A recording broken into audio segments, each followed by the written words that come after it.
Welcome back to SoulBack. This is the R&B podcast. Kyle here, back with Tom and Ed. Another week of being quarantined.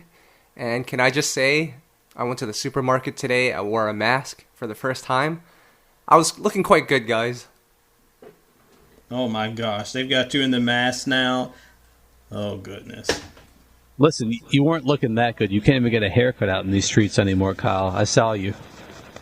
That's true. I was going to ask you guys, what's the most desperate thing you guys have done while you guys have been quarantined? I was going to say for myself, once I realized I couldn't get my hair cut because all the barbers were closed, I had to cut my own hair. It didn't look pretty, but I'll be inside so no one will see me. That is like my worst fear, and it's going to happen. Like, I probably got another week left before I start looking ridiculous, and I'm going to have to do it myself, and I'm going to end up looking like Bobby Brown 1991 with the Gumby. It's going to be all bad. Actually, I told my wife to start looking up YouTube videos on how to give a shape up, so we'll see how that goes. I'll report back next week. Or you might not if things go wrong. But guys, a lot of things have been going on in R&B as everyone is quarantined and isolated at home. Tom, didn't Tamia and Deborah Cox do a duet just like an hour ago? I just saw that, produced by Shep Crawford. And for those who don't know, that's the producer he's been involved in a lot of Tamia's stuff and Deborah Cox, and he was one who was trying to bring together the Queen project with Kelly Price and those two. But man, that was pretty cool to see that. I don't know if you guys saw that or checked it out, but man, that was pretty cool. I saw it was someone had dropped it off in the Soul and Stereo Cypher on Facebook if you aren't there. So I haven't had a chance to check it out because my life has been Corona for 2 weeks. But hopefully I'll check it out soon. And those two together, you know it's going to be classic. Mm-hmm. And then some other people have been making their time worthwhile for the fans. You know, like I mentioned last week, John B has been doing live shows. I think Charlie Wilson did it this week. And Elle Varner is about to do it too. Ed, I know you're excited about that one, but the thing that has everyone excited right now are these producer and songwriter battles with like Timbaland and Swiss Beats. They did one recently, and I think The Dream and Sean Garrett are gonna do one today. Can somebody tell me what the appeal of this is? Because I don't get it. I mean, it just goes back to me. First of all, anything is entertainment in these days. Folks are locked in the house staring at their phones. They want anything.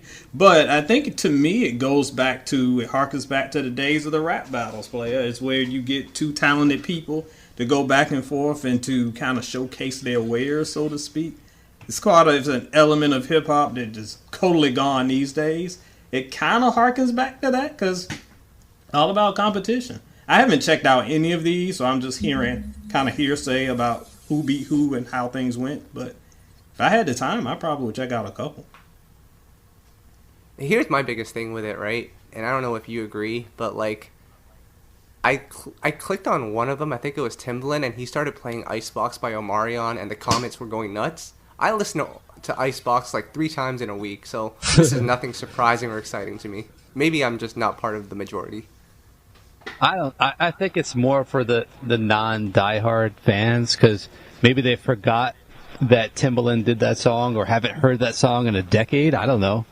I mean, it's not the type of song you hear on radio if you're out and about. So, I guess it's fun for just a common fan, but for us as diehards, we know their whole discography and it's nothing new to us. So, I mean, it really didn't appeal to me at all. I mean, that's exactly what it is. Think back to whenever TV One does an unsung, and for instance, when they did Drew Hill, and everybody's like, "Oh, I forgot Drew Hill was so great. They had this song and that song," and everybody listen to this podcast right now, including the 3 of us, probably can name every Drew Hill song front to back. Still listen to all the albums consistently. So to us, it's like, nice recap of their career. But there's a segment that literally have not heard these songs in a decade or so, so they're excited about it. Just different fan base. Yeah, I'll tell you the saddest thing. I went to like a throwback R&B club night once upon a time. I don't go clubbing very often, but I went once and they were playing all the jams that I listen to on a daily basis. Everyone was going nuts, and I'm like, I can't believe I paid $20 for this. I could do this and listen to it at home. I guess you're too old to go clubbing, Kyle. That's the end of that. Yes, welcome to my word, Kyle. All right, can we get into some new R&B here, guys? Uh-oh. Did we have any new R&B this week? Yeah, well, we have 2 new EPs that came out. One from Johnta Austin and one from Tank. Johnta Austin is called I don't Pandemic. talk about one guy, but go ahead. Are you allowed to call it Pandemic, or is it too soon? It's kind of on the nose. I actually totally missed this. I didn't know he had a new EP out. But it's a little... Shout out to our boy Johnta Austin, though, for starters, because he chimes in on a lot of the discussions we have on social media. We appreciate him for that. He shows us love all the time. Kyle, have you had a chance to check it out? Yeah, I did. It's a solid offering from a great songwriter, so you know it's going to be quality. B. Cox, Troy Taylor produced the EP, so it's just a nice listen, and the thing I appreciated is that he took the opportunity to put out something when no one else did, I guess except for Tank, and we'll get into things aside from Tank in a bit, but it was a great listen, and everyone should check that out. But Tank also dropped an EP, guys, and Tom, we went back and forth with Tank a couple of weeks ago, and he told us, don't criticize my art. So we pretty much just said, okay, we'll just mention it and we'll move on. So we can do that, but before we do that, I'll just say that I actually enjoyed this project for what it was. It was a piano and vocals type of project, so no beats. So it was just him, the keys, and his vocals. And the lyrics were not as explicit as some of his work that we've seen in the last couple of years. So I enjoyed it. Did you guys have anything to add to that one? I'm trying to be nice here, guys. Go ahead, Tom, before I chime in. This is Tom from YouKnowIGotSoul.com. Yes. I've been a big Tank supporter for many years now. I haven't always agreed with the direction he's gone, but I've still supported. I'll just say I haven't checked it out, but I would like to take some partial credit for the direction of this project. All of us should. Oh, here you go. We kind of pushed him to go in this direction, and he heard us because he kind of fought us. And we don't know for certain or not, but I think we can't take credit, but I think we made it loud and clear that R&B fans wanted to hear this style from Tank. I mean, we could all agree on that. At least the message was delivered, right, Ed? The message was delivered, and. For Mr. Durrell, this is Edward Bowser of soulandstereo.com. Direct your tweets to E.T. Bowser. As a unbiased reviewer, as I always am, I have to say that it's a pretty solid project. It's all piano balance. It gets a little monotonous because it's the same vibe. Again, being an unbiased reviewer, I'm going to keep it real. But it is what R&B fans have been listening. Well, actually been kind of wanting from him for a while. So... kudos on that. Mm-hmm. The rest of my comments will remain to myself. Well, I did read one comment on Twitter. Someone replied back to us and said, we were harsh on Elevation, so we got to give props on this one. And that's what we do. We're not here to kill anyone's career or trash anybody. We're just unbiased reviewers. So we'll give props when it's due, but when it's not good, we'll have to point it out. I mean, that's what it's all about. Everybody on this podcast, all three of us are fans of R&B, and we want our artists to be better. And sometimes that means a little tough love, a little criticism, because we want those 5-star albums. Like, I want them all to be as great as they were. I'm not going to say something's good when it's not. This was solid. The end. All right, Tom. But with this project brings a lot of questions. And this goes beyond the music. As I was listening to this EP, I just happened to stumble across the fact that this EP was not released by Atlantic Records, which is the label that Tank has been signed to since 2009. This was actually distributed through Empire, which is where a lot of independent artists distribute their music through. Elevation was on Atlantic. This is on Empire. Does this mean he's an independent artist now? Because that changes a lot. Well, we made this comment on Twitter that Atlantic Records, his label, only has 3 R&B acts over 30, and that's him, Trey Songz, and Janelle Monáe. So I feel like the label's at the point where they really don't even want to bother to support too much. They've invested over 10 years in Tank. I mean, let's just keep it honest. But he probably came to them with the idea, I want to put out an EP. The label was like, we don't have, the funds to support that at this moment. So he found another place to, release it. And I think that's how it went. I mean, let me know if you guys disagree. I don't know. No, I think that's exactly how it went. I mean, it feels like a project that, not even trying to belittle the man. It feels like I'm going to sit down at my piano and I'm going to crank out a couple songs because I'm stuck in the house. It has that, and that's a good thing. It has an intimate feel, and it doesn't feel like something that it was a lot of label concepts or fingerprints on. Something that he wanted to do, maybe they weren't down. Maybe he didn't even present it to them because he just wanted his stamp on it. But I guarantee you that this was kind of a pet project just out of his wheelhouse. I didn't tell you guys this, but I have some insider information. My source is very strong. I think Tank right now, as of this moment, and things can change, but I would say right now Tank is probably an independent artist. And the reason why I say that is because this is considered an EP, not a mixtape. Whenever Trey Songz put out an EP, it was through Atlantic Records.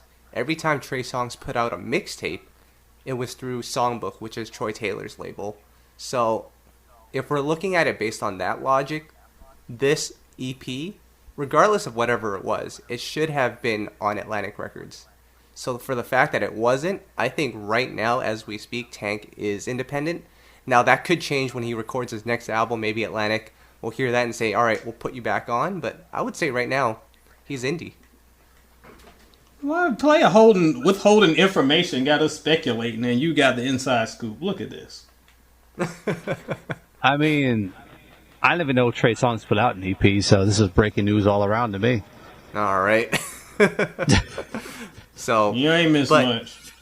But if Tank is truly an independent artist now, then this project would make sense from a musical standpoint. It's way less trendy than what we've heard in the last couple of years. But of course, this is all speculation, so I don't want to jump the gun. And once we get on Tank's podcast, which we have an open invitation to, we'll get the real on that. But it'll be really interesting to see what happens moving forward. Well, you have good luck with that podcast. I will be chilling. My guess is his next album will be via Atlantic Records. So we'll see how that turns out. And I'm looking on Atlantic's website right now, and Tank is on there. So he's on the roster. He's on there. I'm not really sure what's going on. So we'll see. But, guys, I have a question for you. Mm-hmm. As it pertains to the vocal Bible, Brandy. Oh, no. She was set to drop her new single, Baby Mama, with Chance the Rapper on Friday. I was really excited about it. I was going to talk to you guys. We're deaf about this song. I haven't even heard it, but I just know it's going to be a classic. She decided to push the single back due to the coronavirus. I'm not sure if she's afraid that the song will get infected by the coronavirus, but... Wait, hold on. Kyle, tell her what she said in her video that she talked about why she pushed it back first. Yeah, she said it's because due to this outbreak, she doesn't have a chance to properly promote the song. So she's going to push it back so that the song gets the proper promotion it deserves. I've gone back and forth on this. I think what I believe is right now should be the perfect time to put out a record because no one's really doing anything right now. But I've heard people also say right now is a bad time to put out music because everyone is stressing out over what to eat, how to pay their rent, and their bills. So where do you guys stand on that? I see both sides. Here's my thing, and I talked about this over on the Cypher as well, because there was a conversation about, like, if I'm an artist, I should be dropping an album now, because everybody's just sitting on the internet. Well, people who sit on the internet are sitting on the internet saying that. I think when it comes to one thing that we have to keep in mind, this might not be the case for Brandy, but what comes in mind for a lot of these artists is that the album, their money is touring. The album is simply a tool to promote the tour.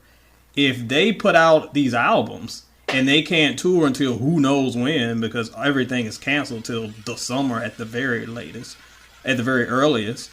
Like, you got a project out that's going to lose a whole lot of momentum that could mess up the bag, so to speak. So if you use that mentality, I can understand why artists are kind of hesitant right now, and the mindset that sometimes these artists have a lot going on in their lives. They don't have time to do some of the promotion that would be needed if they're going to do more than just send out a tweet. If they have something lined up, I don't know what Brandy had lined up.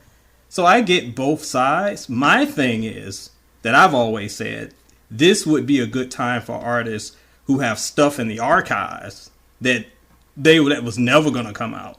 This could be a good time to share some of that because that's something you don't have to really promote, and it will get you buzz. And as we've seen with like a D Nice, buzz is everything. Here's a legendary hip hop artist that a week ago most of these youngins didn't know existed, but now because he got a little bit of clout, he's like the most popular dude ever. So it's all about timing. So I can see it, but I understand if an artist didn't want to kind of go forward with plans that were set months ago. Tom? I'm upset, Kyle. Why are you upset? Are we back in 1998? I mean, these artists with their marketing strategies, I mean, come on. The people who are going to want to hear this song were the ones who were waiting for it, and now you disappointed all of them, and now they're upset, and they probably don't even understand why you pushed it back, so you just alienated your core fan base. I mean, I don't understand who Brandy thinks she's going to reach at this stage. I mean, I love Brandy. That's a legend, you know, and it's been 8 years since her last album. At this rate, it's going to be 9 years until we get her, you know, her next album since the last one. Just put the song out for the core fans, you know? It's just more disappointment. We've been waiting. We've been promised albums and EPs from Brandy. It's just more disappointment, guys. This is not a good sign. I mean, Kyle, you're a big Brandy fan. Do you disagree? I mean, I would have liked the single to come out. I would like all singles to come out. I don't really understand the need to push back anything at this point because we've seen historically over the last couple of years an artist and their strategy for putting out a song now is just posting it on their Instagram and saying, new song coming at midnight. They post the song, and then they just forget about it like the next week. So if that was their marketing plan and they decided not to go through with it because of the outbreak, I'm not following and I'm not liking it. But if she had this masterful plan, if she had this masterful plan to like do something out of this world that no one's ever seen before, and because of this outbreak she's not able to do it, then you know what, I'll give her a little bit of a pass. But I don't know, I think you make a good point, Tom. I think at this point the people that are checking for Brandy's music are going to be Brandy fans or at the most R&B fans. Like, Ed, are Chance the Rapper fans waiting for this song? Absolutely not. It would surprise me if Chance the Rapper fans knew Brandy. And I know it would be appalling and you're clutching your pearls here on the SoulBack podcast. But when I look at the fan base that interacts with me whenever I review one of his shoddy albums, they probably don't know who Brandy is. Well, hold on. Ed, Kyle, was Mace not available to be featured on this single? Was Mystical not available? I can guarantee you that both of them are available. Poor Mace is looking for money. We saw the tweets. Oh, man.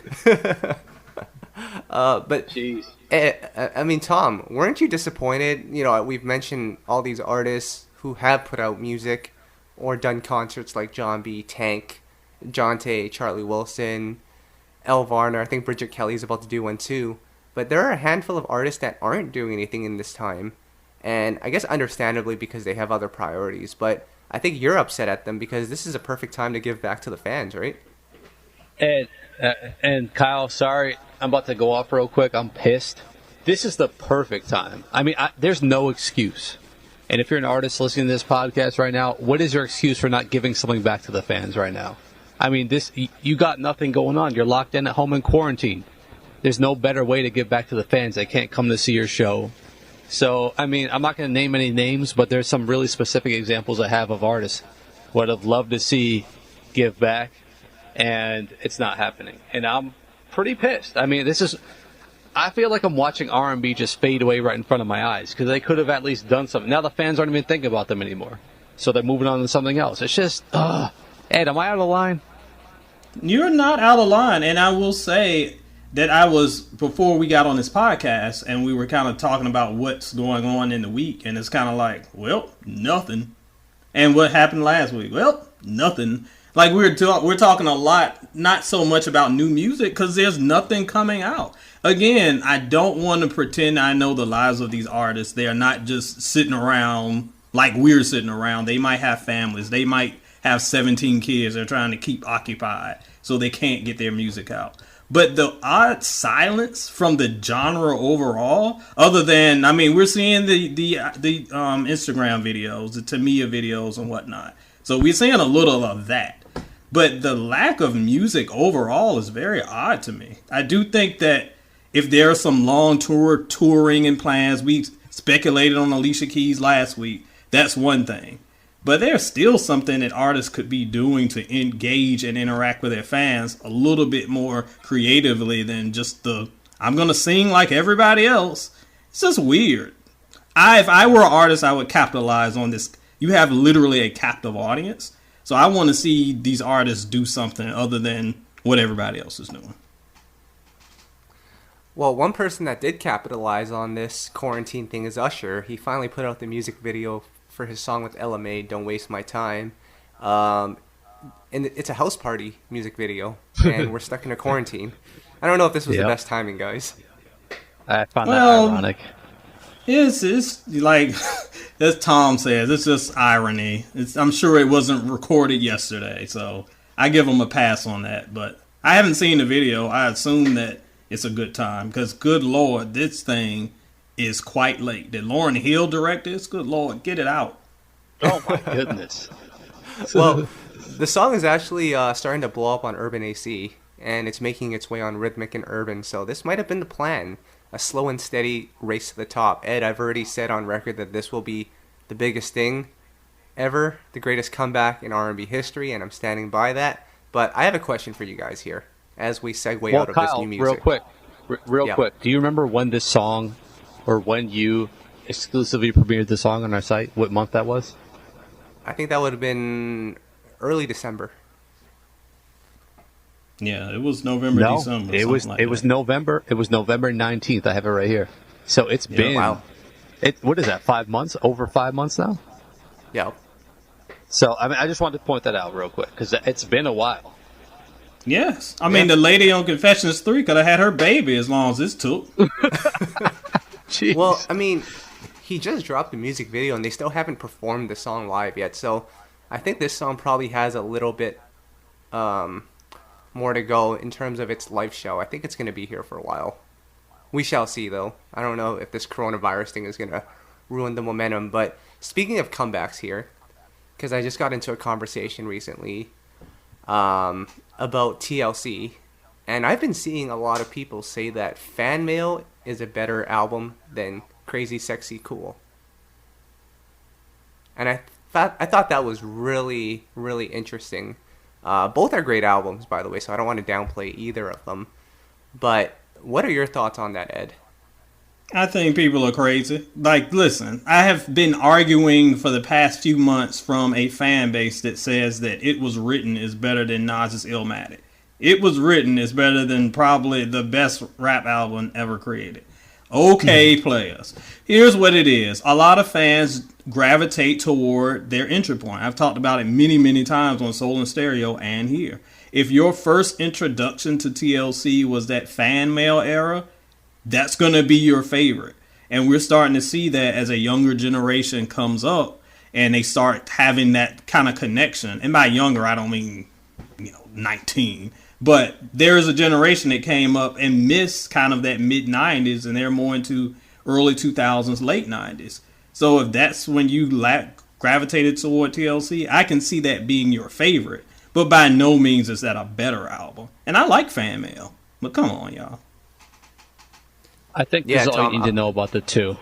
I'll just say this. FanMail had No Scrubs, which was an anthem, and I'm Pretty, which also was an anthem. CrazySexyCool had 4 of the greatest songs of the 90s as singles. Creep, Red Light Special, Waterfalls, and Digging on You. Yep. I mean, it doesn't get much better than those 4 songs when it comes to 90s R&B. So that alone, to me, tells the tale. That's it. But again, if you missed that perspective, if you missed that gigantic run they had from like 95 going into 96, and your introduction was No Scrubs and Silly Ho and all that stuff, then you're going to miss out. You're not going to know. I'll be honest, guys. CrazySexyCool is, I think from top to bottom, a way better album. I would argue that album from top to bottom is pretty much flawless. I can listen to that all the way through. FanMail, on the other hand, I think I might get some flack for this, but I'm a firm believer if you take out No Scrubs, we're looking at a whole different project. I don't know if that album would have been as big without No Scrubs, because that was a huge anthem. But I've also seen people on Twitter say that this FanMail album is the greatest comeback album of all time. So let's think about this for a second. What are some great comeback albums, and is FanMail better than those ones? Because the first one that comes to mind for me... Yep. Go ahead. Which one comes to mind? I was going to say the one that everyone's going to say is The Emancipation of Mimi, which was a great one as well by Mariah. Do you guys have any other in mind before we dive deep and try to figure this out? But why was this a comeback, though? That was about to be my argument. How is this a comeback album? They were out in like 90. They were still doing stuff like 2 years earlier. It's not like they went anywhere or fell off. It was a consecutive album in their order, but by no means was it a comeback album. Yeah. I mean, Mimi, I actually think was a comeback because Mariah Mimi was a comeback. You know, she had stumbled a bit. TLC had not stumbled a bit. Yes. If Usher's, whatever this album, Confessions 2 or whatever, if this ends up being something decent, that's a comeback album.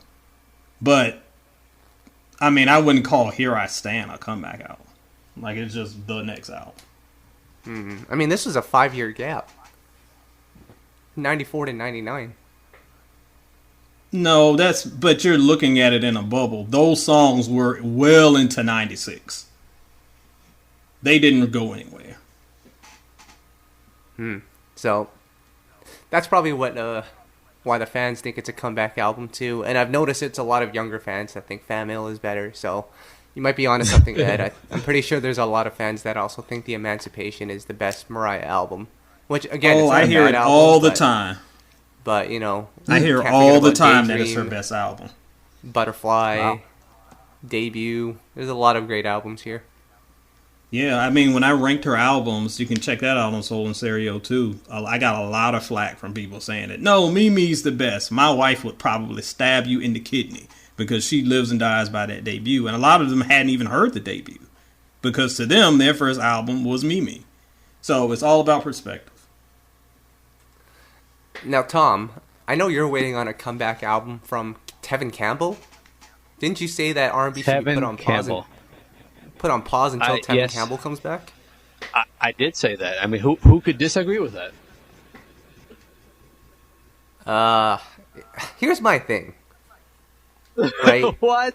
All right, you tread carefully, young man. This is not a shot at Tevin Campbell or any of the greats. But here is my thing. And I think this is a habit that we all need to break out of.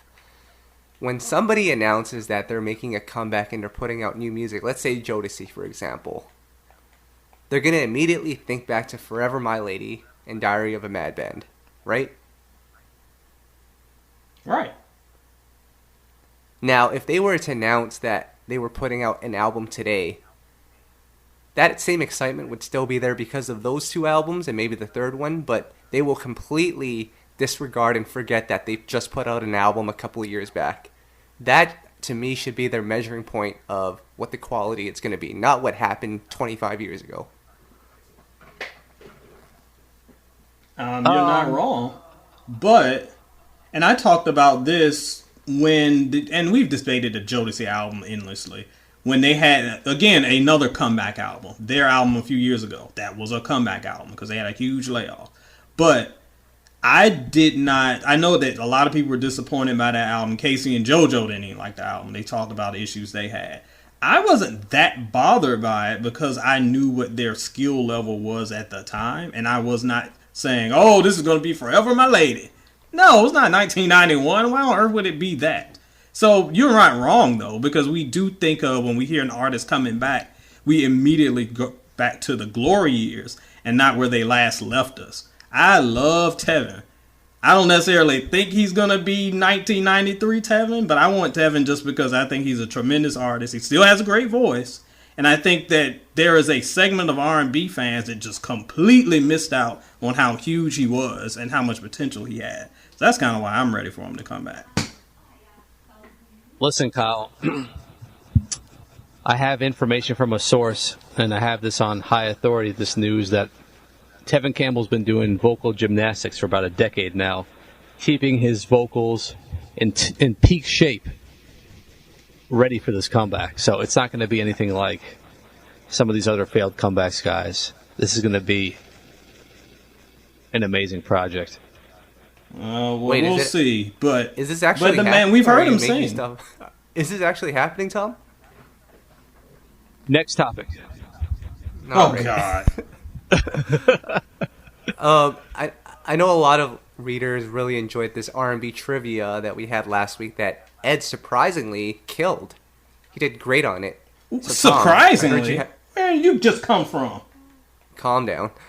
Tom, don't you have another trivia set for Ed? I do, but if I remember correctly, he got 3 out of 5 correct, so that's a 60.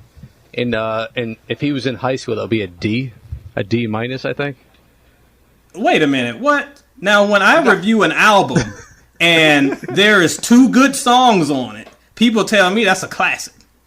So if you're using this curve that y'all are using on the internet, then I got a score of 150 out of 100. All right. This is another version of the R&B trivia. I've been waiting all week to present this to you guys.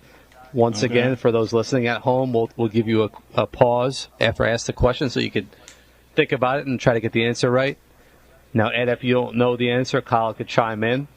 I'm going to start easy. I'm going to start out a bit easy, and then we'll get to the hard ones at the end. So, are you ready for this? This is R&B group trivia, and the name of the game is Name the First Single that this group released. Okay, we'll see. And some of these I can do, some of these I cannot. We'll start easy. The first one is Boys to Men. What was the first single they released? Come on, Ed. Was it not Motown Philly? Listen, Ed, you didn't give the listeners enough time to think about it, but yes, that's correct. Oh my gosh, now all right, we'll give them time. Good Lord. All right, moving on to number 2. Tom, before you go on, can I say one thing? Yes. We will get Sean Stockman on the podcast one day. You can continue now. Stockman. Sean Stockman, and then we'll also have Nivea. It'll be a double podcast. Oh my, that's Ed Bowser, soulandstereo.com slandering. Yes, E.T. Bowser, come at me. All right. Number 2, name the first single ever released by the R&B legendary group Jodeci. I thought you were about to say Silk.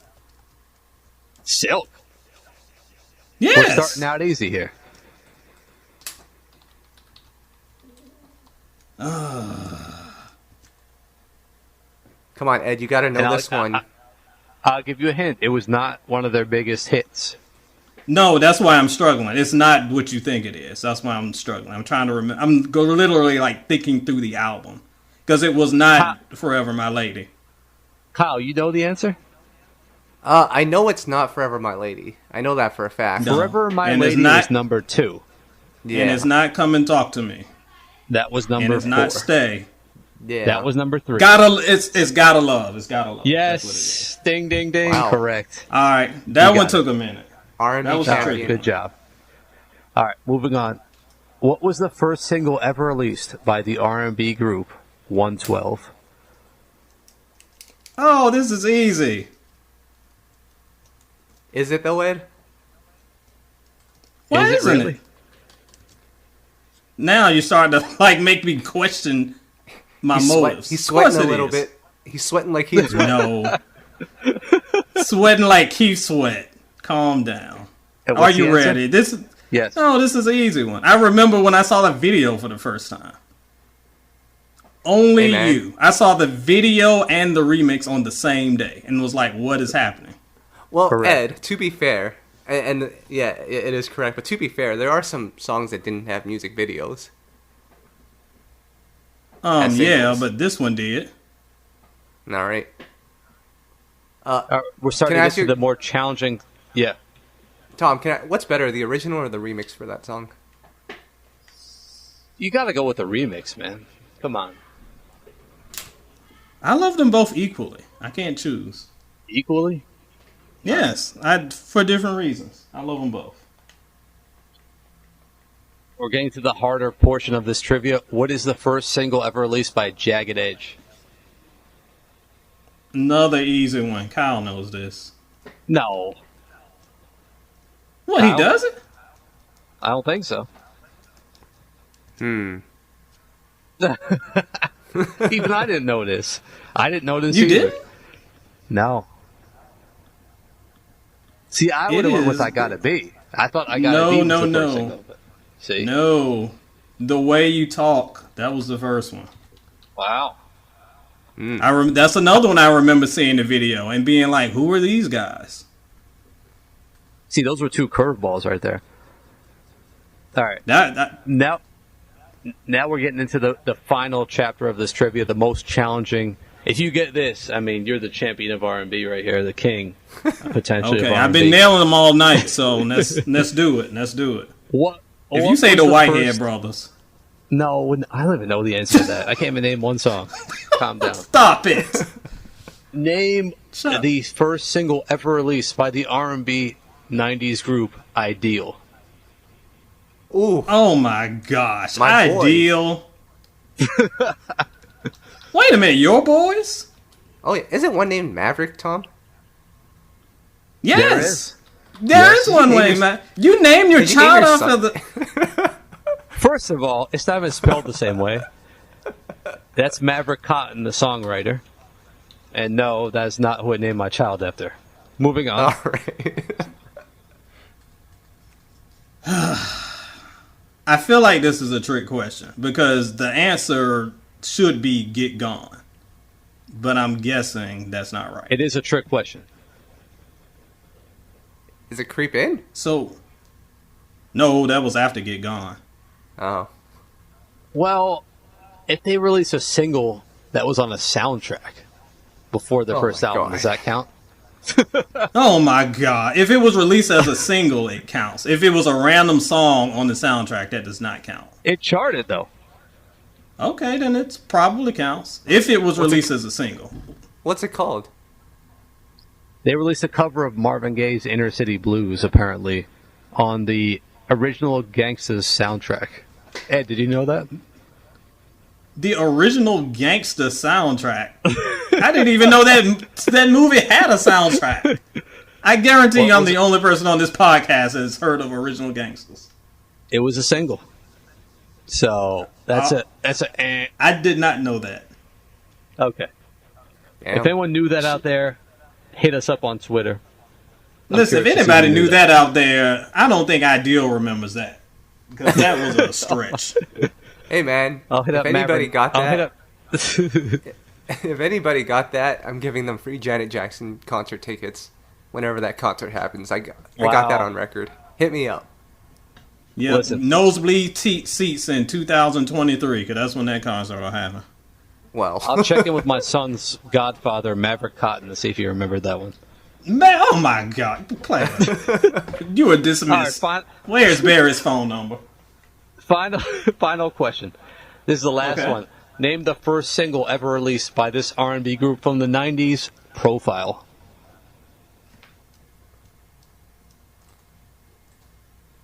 This is another don't get tough nervous one, 'cause now. I'm feeling like it's...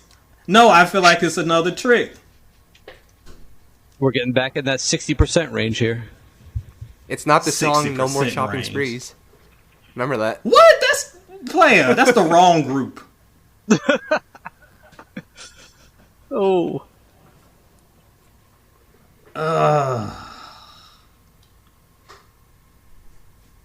It's not Cheers to You By either. the way, Kyle, Profile, you gotta not check Play this Up. album out.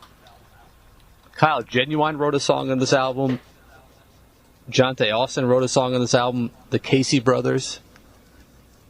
Chico I don't think I DeBarge on knew this this. album. Yep. Wow, the Casey Brothers. Joe was an executive producer on this album, believe it or not. Joe was an executive producer on this joint? I'm just looking at the Yeah. looking at the Wikipedia right now. So Shock and Carlin. Can we give them a shout out? One of the most underrated producers of all time. Absolutely. I'm gonna have to bow to this one. I have no idea, because the only single I remember was not from their first album. So I don't know what this one is. The single I'll give you this called... one. Mm-hmm. What song are you gonna say? Well, the main song is "Liar," and I know that's not their first song. It was not. According to Wikipedia, the first single was "I Ain't the One." I could not tell you anything about that song. And there was a remix featuring Juvenile. I promise you that someone in the Soul and Stereo Cypher, probably the Brown, will light me up for forgetting this. But I do not remember that at all. Do people know Profile's debut? Say what? Do people know Profile's debut album? I don't know that they do. I don't think so. Because their second album came out like almost immediately after it. And that's the one that everybody remembers. So, That's there you crazy. go. Ed, good job. 60%. We'll take it. Wait a minute. Was that really 60%, or are you just throwing out numbers like Trump? 4 out of 6? 4 out of 6 No, is not not bad. 60%. Is it? No, it's not. 66%. Oh, okay. Give Ed some credit. Give him his C minus. Give me my 66. All right, you got a D plus. All right, fair enough. Good No, job. no. If there's an EP with 4 good songs, that's a classic. That's what I was told. I've been rating these albums too hard. I'm a hater. Tom, is that it for the trivia? Yeah, that's it for this week's trivia. Good job, guys. That was actually a fun one. That was another fun one. We'll keep it going. All right, Ed, for brownie points, when is Ashanti's birthday? Why would I know what Ashanti's birthday is? You're the stalker. You know that. October 13th. Oh, that's bad. That's bad. I got to share a birthday month with her. All right, can we get into some fan questions here? Yeah. Oh, yeah. I almost forgot about those. Somebody asked, I think it was Slick Partner, I could be wrong. Somebody asked, Mm-hmm. what makes an R&B song great? Is it the vocals? Is it the vocal arrangements? Is it the beat? Like, is it the lyrics? Or I guess, what do you guys look for first out of those 4? Yeah, that was the homie Slick Partner. He got in a great discussion on Twitter a week or so ago discussing that. And that's a hard question for me, because I've actually been asked that as far as my reviewing process as well. Like, what do I weigh the most? And to me, it's just like ingredients of a cake. Like, if you leave out the sugar, the cake gonna taste like crap, even though it's gonna look fine. So it's hard to kind of put one above the other. For me, the standout for me is, well, I was gonna say lyrics, but that's not always the case either. Let me think on it. Tom, you go first. Yeah, this is an easy one, guys. I've been known to say something sounds a little too churchy, Ed, and by that I mean, know someone's just sitting there belting away all night. You know, there's no rhythm, there's no melody. It's just vocals, which is great if you're in the right mood for that. I like a nice melody, something that you can bop to, something very melodic, catchy, paired with great production. If the production's interesting, that's what I'm into. Vocals, you can forgive those a bit if it's I guess melodic enough in my opinion, but like if the vocals are horrible, like karaoke, no. What? Hold up. You said you would give vocals a pass. You weren't nice to Jacquees about that. Because sometimes the vocals are too much. Yes. No, I was getting to that. You didn't let me finish. You cut me off, Kyle. Let that man finish, Kyle. I said as long as it doesn't sound like karaoke. When Jacquees, And your boy Tory Lanez is like karaoke to me. So you can't even get started on that type of music, in my opinion. I don't even know how it's on the website. I mean, how did it even get on our site? Oh, you know how. Listen, we're going to let the king live today. But go on. Well, no, Ed, you voted those songs into our top 5 of the countdown. So, I mean, you deserve some blame, too. You find the scorecard where I ever voted for a Tory Lanez song. But anyway. Tory Lanez sounds like some Looney Tunes character karaoke. I don't understand what the appeal is with this dude. Jacquees, I get a little bit. But shout out to our boy Slick Partner, because this dude is a serious R&B lover, is constantly seeking out good music out there, digging for it like we do. You know, this was a great question, but that's just my take on it. I mean, you know, I could do away with lyrics. You know, they don't always catch me, but the melody always catches me. If it's too boring, if it's just straight up singing, you know, going nowhere, it just bores me. That's just my opinion, though. This is a really hard one. Shout out to the homie, because I am just like racking my brain. I can kind of rank them because I can kind of see melody kind of taking the forefront, then maybe lyrics, then vocals. But that's not to say that I can take away one, because if the lyrics are trash, the song is trash. If there is no melody, the song is trash. If the person sounds like Tory Lanez, song is trash. So they're going to be, I can weigh them, but I can't say one is more important than the other. There's just one that kind of like, I can get a little bit more of A than B, but I can't totally get rid of B. Well, for me, I would say, let me break down how I listen to a song so you guys can understand my process. I think, Tom, I do agree they have to at least have like passable vocals. It can't sound like Tory Lanez. But when I listen to a song... Then why did Tory Lanez get on our website? Listen, the guy sampled because he had a song with Ashanti, and we know this. It's all Ashanti. When I listen to a song, the beat comes on first, most of the times.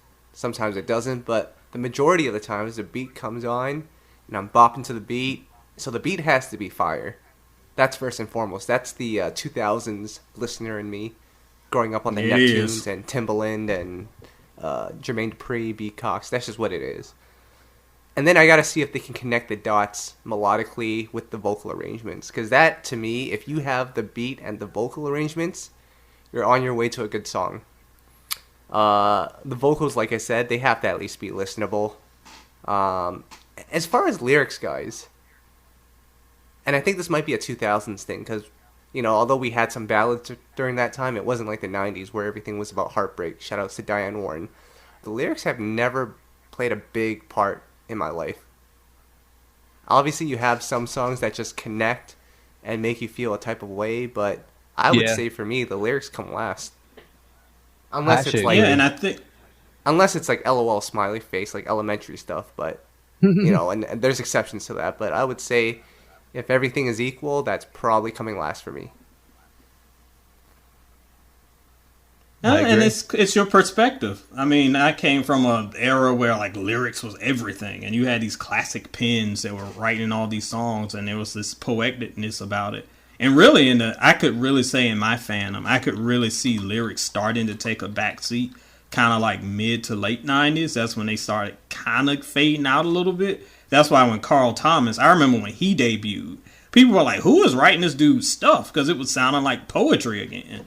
So that's kind of a sign of the times thing. I understand why that's on your back burner. But for your boy, I got to have all three. I'm greedy. I can't pick.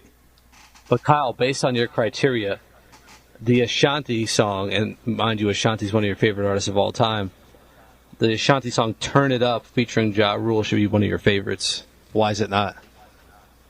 It's a great song. Michael Jackson wanted that song. I thought people hate that song. People with sense hate that song, Tom. We're not talking about I like that song. I even like that song. Well, again, people with sense. There's only one on this podcast. The song is terrible. Hold up, Tom. I mean, Ed, I have to call you out on something. Earlier you said that your era of music, the 90s, had a lot of great lyrical content. Yeah. I said that it started to fade. I'd seen. Here we go with the cherry picking. I said that it started to fade out in the mid to late 90s. But continue your terrible point. Well, this song came out in 1993. Some would call it a classic. Let me lick you up and down till you say stop. Doesn't get any more explicit and non-creative than that, Ed. First of all, it was very creative, but it is explicit. Brothers weren't licking women in 1993. See, you're spoiled because everybody... Now we got nudes, and everybody got nudes in the DMs. So this is not old thing. 93, people won't licking... You won't get your body licked. Silk was putting you on. If you look back in U.S. history, Ed, correct me if I'm wrong, women weren't even allowed to wear a bikini until like the 50s or something. You know, it was illegal. So we've come a long way. Oh, yes. Now it goes down in the DMs. It all changed when Pretty Ricky told us they got new shoes on the ride rolling down 95. Oh, my God. Oh, my God. I don't know if I'm going to make it through this podcast between the two of y'all. Pretty Ricky is brought in this conversation. Oh, yes. The last question for you guys here. What is your favorite R&B song that doesn't have to do with love or sex? What's left? Wait, what? Wait, hold up. What? Your favorite R&B song that doesn't have to do with love or sex? No, there's inspirational songs out there. I just like a tough one to answer on the spot, though. Yeah, because like 85% of songs are about beauty or booty, so it's kind of hard. On the spot, I don't know. Let's think about this for a sec. I mean, we have the inspirational songs, like the song "Dreams" by Ashanti. That's an inspirational song. That's a great question. It is. I would have to. It just keeps coming back to me. I don't know if this probably isn't my answer, but like "One Sweet Day" keeps jumping into me. That song is depressing, but that keeps jumping in my brain. Wait, that's I guess. What about "The Rain" by Missy Elliott? Well, that's not even an R&B song, but what is that song even about? It's Missy. It's about nothing, but we still love it. Okay. The song that came to mind for me was John B. Cool Relax. That's actually a good one. That's a good one. For me, that's all about just vibing and chilling and, you know, not thinking about anything too deeply. That's a good one. That's a tough question to answer, though, because that's what R&B is mostly about, is relationships and love. What about Champagne Life by Neo? That's another one. Yeah. I like that song. I would have never thought of it, but that's another good one that kind of bucks the trend a little bit. And to be honest, actually, those are some of my favorite songs. Like, just those ones that are just about celebrating life and, you know, not thinking about anything too seriously. But I got to think more deeply about that. Yeah. We can also say Loose Rap by Aaliyah. That's another one not about love or sex. I'm just throwing songs out there. Technically, that one kind of it has to do with relationship. I feel like, and that that was on the borderline. All right. That's a tough one. Yeah, that's true. But you got to go to Frankie B and the Cookout songs. Really, the only way you can find that answer. Sad songs or cookout songs. Yep. Cool in the Gang. Cool in the Gang celebration. Yo, that's a great question for both, for the Cypher and for our readers, Kyle. We should put that out there. Yeah, I might drop that in. That'll be a good one. Ed, what about Birthday by Usher? What about it, other than it needs to be burned at the stake? We were talking in the Cypher last week about Usher's worst songs, and I didn't have to think 30 seconds because I was like, Birthday is the answer. No question. Damn. Oh my God, I got it, guys. I got it. What is it? D'Angelo's Brown Sugar.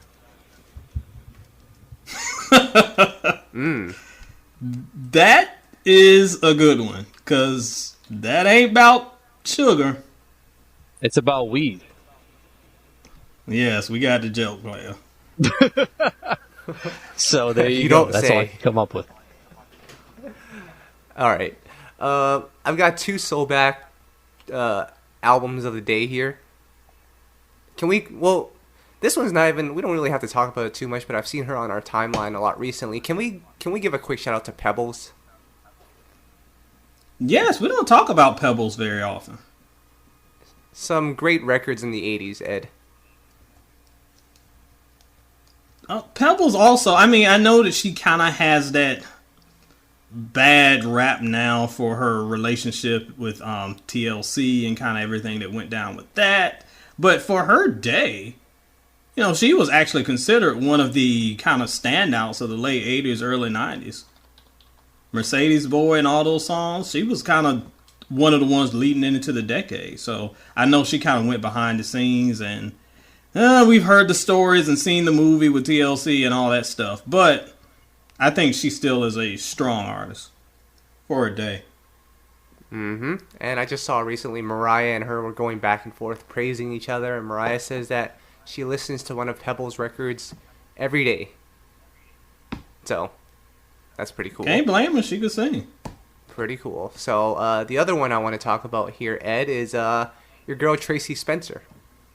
My girl Tracie Spencer, yes. What happened to her? What happened to her? Well, if you go to soulandstereo.com, click on that top link, and scroll down the whatever happened to section. By the way, I need somebody to suggest some new topics. I think like I've run out of everybody. I've talked about everything. So, yeah, Tracie is another one of those artists, late 80s, early 90s, who just had a ton of potential, but kind of fell out of the spotlight after her. I think her last album was like 99, 2000. It was in my college year, showing my age.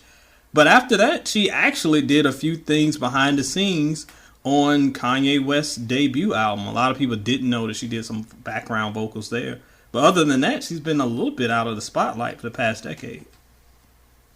Yeah, because I'm looking at her Wikipedia here. She doesn't get the credit she deserves. She had a pretty nice run there, almost 10 years of just hit records.